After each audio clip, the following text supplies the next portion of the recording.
there are times where you learn on the go. But you also get to a point where you realize what your limitations are. And that was oh so true in the early days of the Bite Track.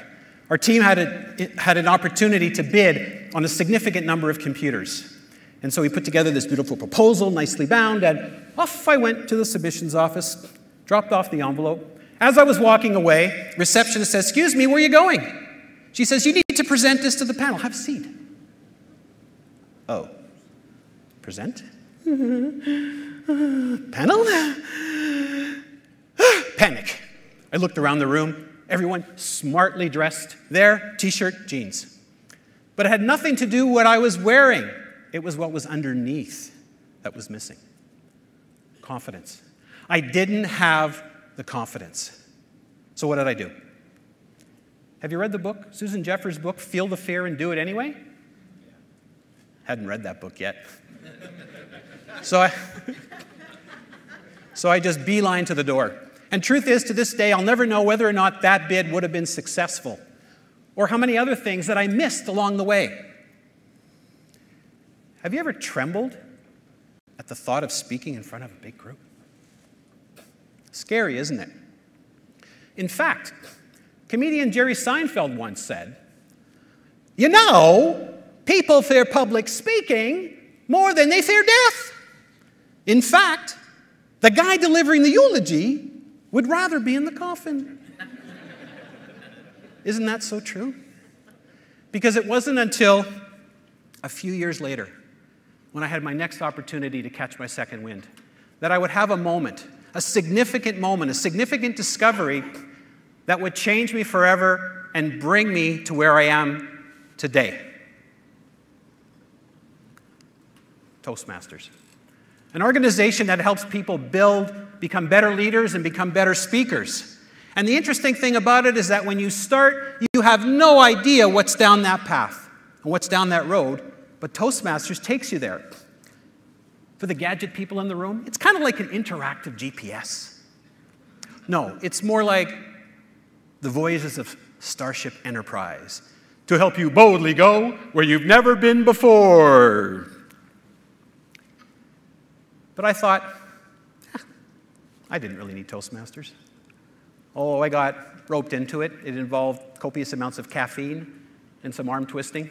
And I think a lot of you can relate to that in virtually many different situations.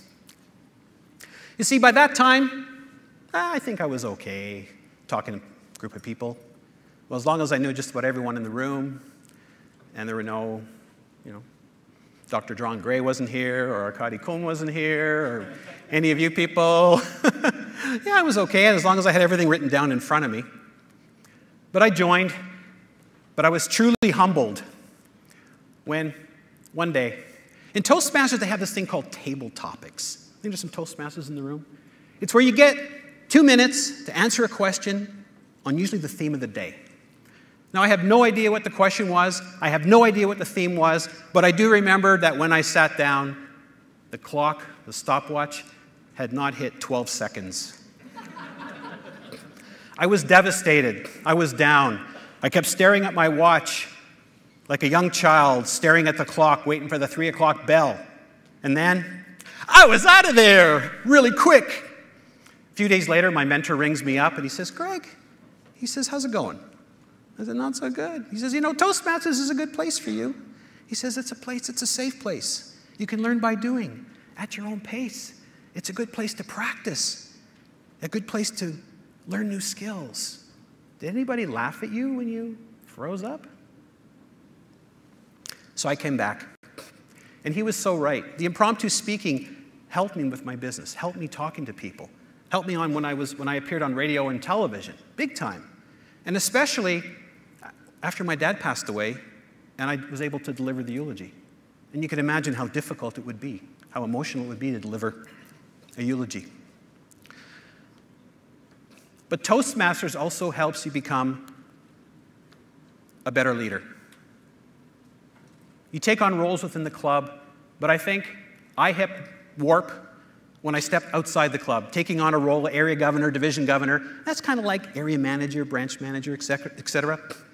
You learn not only how to manage people and resources, but then you shift to be able to lead groups and lead teams.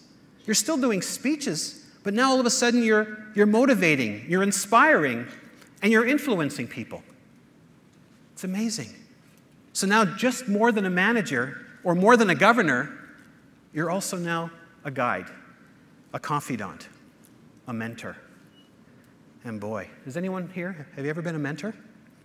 It can really be a humbling experience. Not only can you give someone an opportunity to catch their second wind, you can have a significant impact on their lives, as my mentors have had on me.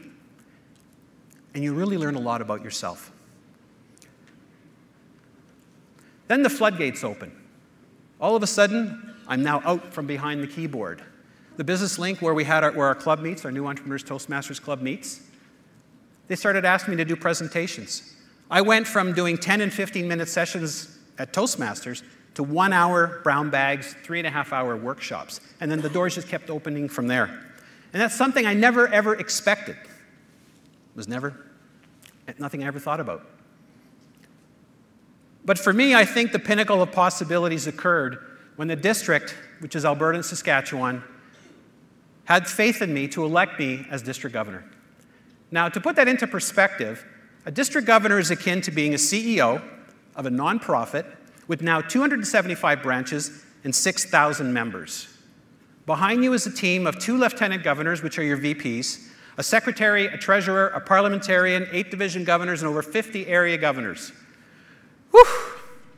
One day, I had to pinch myself and say, is this real? Like, is this happening? Where would I get experience like this? What's a gadget guy like me doing in a role like this? Leadership of this nature was just never on my radar.